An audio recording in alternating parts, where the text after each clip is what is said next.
it's hard not to look at these rapid rises in valuation and at the same time say, oh my gosh, how can that not be a bubble? Because it sort of meets a lot of the classic definitions, right? There's a lot of media frenzy, investor frenzy, a lot of hype. While it's not a perfect mirror of what happened in the tech bubble, there are certain things that seem to rhyme, right? On the flip side here, what is quite different this time around is that these are companies that are generating enormous amounts of cash flow. Hi, this is Matt Palker with Wendy Lee. We're co-founders at Ivy Invest, and welcome to this week's episode of The Investment Office.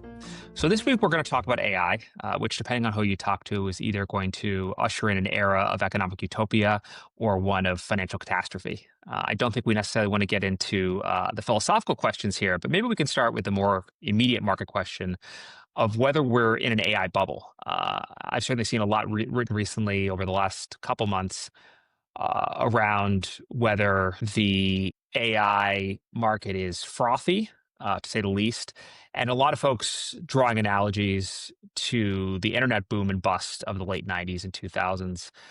Wendy, I'm curious your thoughts on the AI bubble argument. There's definitely folks on both camps here. And I think, to be completely honest, I don't have a strong opinion on either way. And I'm not sure the vast majority of investors, can have a certainty around this in either direction. And part of it is because, of course, there are things that rhyme, right? The things that I think are setting off the most alarm bells are, of course, the high valuations that we're seeing in the companies that are pursuing AI, whether in the public markets or the private markets, the high degree of capital intensity behind these companies that are building in the AI space, the headline grabbing rapid increases in valuation, particularly in the private markets for new companies that have started, let's say, less than 2 to 3 years ago, all of a sudden are commanding multi-billion-dollar valuations. It's hard not to look at these rapid rises in valuation and at the same time say, oh my gosh, how can that not be a bubble? Because it sort of meets a lot of the classic definitions, right? There's a lot of media frenzy, investor frenzy, a lot of hype, a lot of projections of what this could bring in terms of forward growth projections.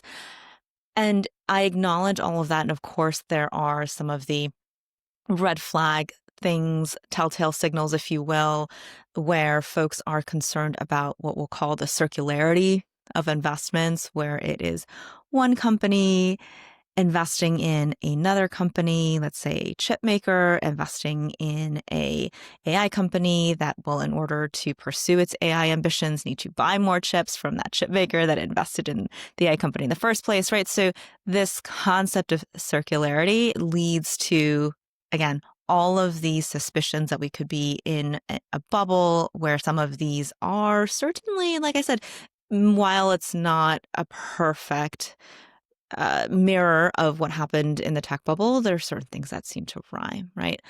On the other side, on the flip side here, what is quite different this time around is that these are companies that are generating enormous amounts, they're highly profitable and generating enormous amounts of cash flow. Here I'm speaking to the publicly listed companies who are investing massive quantities of capital into whether it's AI or other companies pursuing AI or their own ambitions. There's enormous CapEx being spent, but it's being spent by companies that otherwise are highly profitable and generating an enormous amount of cash flow and who prior to this just had enormous cash balances. And so you're saying, okay, well, whether or not we think from a capital allocation standpoint, this is good capital allocation, whether we think this is investing in future growth and whether this will be productive investments down the road, we can't deny that these are dollars being invested from companies that have generated these dollars, right? It's not as though this is capital coming that's purely speculative outside of the ecosystem. These are companies investing off of their own war chests, if you will. On the flip side of it, in the private markets, where we talked a little bit about these rapidly expanding and valuation type of new AI companies started in the past 2, 3, 4, 5 years, and the speed to scale for some of these companies is remarkable. Now, whether these companies are able to retain this revenue, whether they're able to retain customers, whether we'll see a challenge with churn later on, and whether this is actually sticky recurring revenue is an open question, no doubt. But at the same time, these are real revenue producing companies that are producing tens of millions, if not hundreds of millions of revenue in really rapid order. And so on the one hand, it is easy to say, oh my goodness, we're entering bubble territory. And there are certainly companies who I think are more hype than really revenue generating. But there are also companies that have commanded very high valuations very quickly and who seem to have sprouted up overnight, even though it hasn't actually been overnight, where it just speaks to we're in this era of rapid build and rapid shift and rapid change. And it's hard to look at that and say, this is all just hype and there's nothing underneath it. Right. And so this is where I think anybody who is willing to put a stake in the ground and say, I truly believe this is a bubble, there's no real value being created here, or the inverse, which is like, this is, we're all headed in this direction and everything about this is leading us to this certain financial success. I don't think either is necessarily the case. I think it's going to, as most of these things are, the reality is going to lie somewhere between. And are there going to be areas where there's a lot of value destruction? Almost certainly, right? When capital flows this quickly, certainly it's going to flow into places that it shouldn't. And yet I understand and I can appreciate the rationale behind why both investors in the private markets and companies themselves, whether it's public or private markets, are investing so heavily into this space, because there is this sense of there are going to be winner take all markets. There are going to be opportunities for folks to build enormous companies that displace the current incumbents. It's hard not to look at that and say, okay, I can buy into that thesis. I can understand why folks feel that way. Yeah, it's interesting, going back to the analogy to the dot-com boom and bust. So I first came out to Silicon Valley in 99, so caught the tail end of the boom and then certainly got to see the bust part of it. I think there are three interesting differences that will make the dynamics here quite different relative to what we saw back then. The first, of course, is just there are many more people and businesses that transact online, right? Like in 1999, we were still 8 years away from the introduction of the iPhone, right? So the whole idea of the mobile internet and the internet as we know it didn't even exist at that point. And so that just necessarily Do you remember the concept of buying a book online seemed so foreign? Like, it just, again, all these things that are so familiar today were so foreign then, right? Even prior to COVID, if we had thought about, can you buy groceries online? We would have said no. That's just insane. Who's going to choose to buy their groceries online and have them delivered as opposed to going to the grocery store? And yet, massive paradigm shift, right? It's amazing how quickly, it's just amazing how quickly those things can shift in how we adopt technology. And we have such short memories, right? To even imagine what a world was like, back when you had to print out, go to MapQuest and print it out on a piece of paper, right? We're just old. I'm sure I'm too old. We're just old. That is definitely a part of it. But so that's the first change, right? Is just the market opportunity now. If you can get it right and build new applications that are compelling, the market opportunity is just so much larger. So that's one change. I think the second change, and you touched on this, is the capital intensity. And you go back and you look at, I was looking at Google, arguably the most successful company to emerge from the dot-com era in some ways. They raised less than $40 million of venture capital before they went public, right? It's crazy. It's crazy, right? Relative to how much has OpenAI raised at this point, in the tens of billions, right?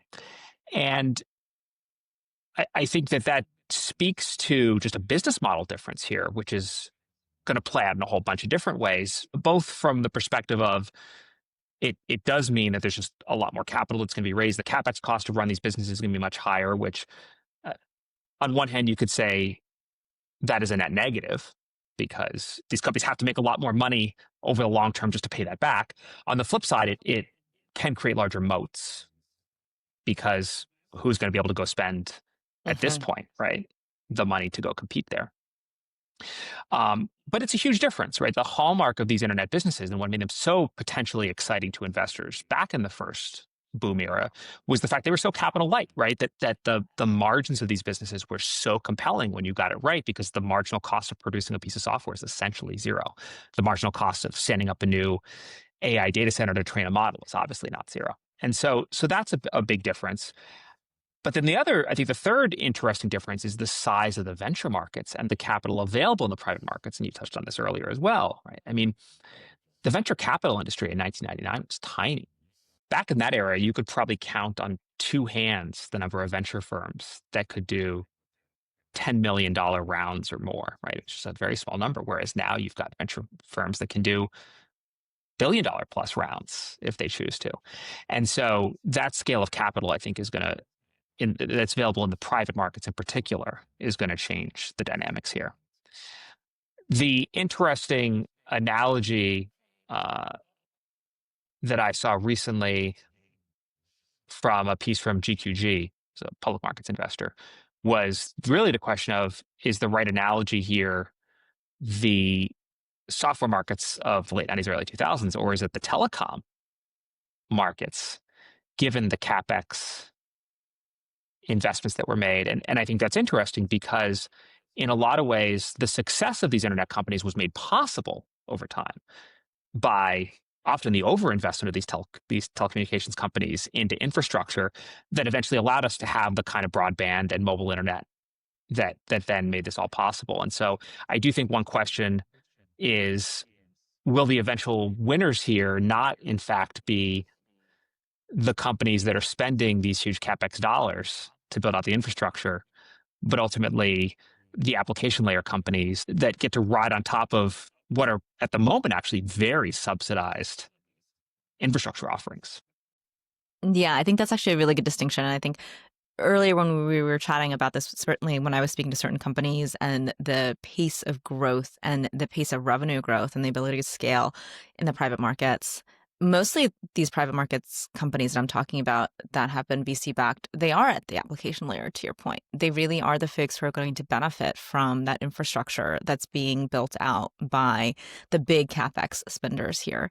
And it's interesting because I think you get to this question of, and this is where I think there's some uncertainty. I think where the analogy falls apart is you could very well see each of these infrastructure, if you will, the telecom comparable heavy CapEx vendors, you could very well see them take the entire vertical eventually, right? Also be the application builders and wipe out the folks who are relying on the infrastructure. There's unlike the telecom companies, I don't know that there is a barrier or necessarily it's a given that they won't compete against the applications that are built on the infrastructure, right? So I do think that's actually a key distinction. And I think that's one of the things anybody who's investing in this space where it is really hard to still, in some cases, know who will be the eventual winners. In some cases, I think it's become fairly clear. In other cases, I think it is still very much a big unknown, even for companies that might have very quickly been able to scale up to tens of millions, if not hundreds of millions of revenue. They're still potentially, because they don't have that underlying infrastructure, going back to sort of what I mentioned about, are we going to see churn? Are we going to see companies that are scaling quickly, but not actually able to retain customers, retain that revenue? And I think that's one of the unknowns still. But back to the question around all the capital that's been spent here, I think the one area that is talked about, but also isn't talked about and has been reflected in capital markets and in share prices are the vast energy usage of everything that it takes to support this AI boom. And where are we going to generate all of the necessary power capacity, the actual ability to support all of this and still meet consumer power needs, right? And I think that's something that we're starting to see on the consumer side, for consumer utility bills and power bills in certain markets here on the East Coast, and certainly it's starting to come up in conversations. And I don't know when that conflict really comes to a head, but I think that comes to a head sooner rather than later. And there's not a clear answer, and there's certainly a lot of capital also flowing into developing more power generation, and there's a lot of capital flowing into the utility companies, which for so many years were not super exciting investments in public markets, but you've seen those sectors rally. And I think that consequence of the AI boom is we're still early days in feeling that and what the consequences of that will be. Yeah, well, it certainly feels like at scale, if we continue on the pace that we're continuing on, it's going to require a real national effort. I mean, you think about the last time we went through this, and part of the reason that historically the US, parts of the US, had actually very cheap hydropower was because during World War II, there was a massive effort to build planes, and planes required aluminum, and aluminum requires smelting, and smelting requires tons of energy. And so the federal government invested huge sums of money in building out hydroelectric power capabilities, in places in the Northwest in particular. And so, to the extent that AI becomes as strategic to a country's success in the future as planes did, 80 plus years ago, perhaps it will require a similar national effort. Okay, so turning now to, I think, another relevant topic here as it comes to AI. One of the things that I get asked a lot, given that we run an investment firm, a lot of folks will ask me, how is AI going to change investing? Are the algorithms going to run investing in the future? And it's obviously not a binary question, right? A lot of hedge funds have been using machine learning for years to execute various trading strategies. But I'm curious your thoughts as a professional institutional investor, and as somebody who invests in a wide variety of different types of investment firms. I'm curious your thoughts on how important is AI going to be here to the future of investing? To your point, there's so many aspects of AI machine learning that have been adopted, especially among the quant funds who were really early adopters of the types of gains that could be made through machine learning and quantitative investing. Machines can identify patterns more easily than I think, especially in unstructured data, than in any individual analyst or team of analysts could, right?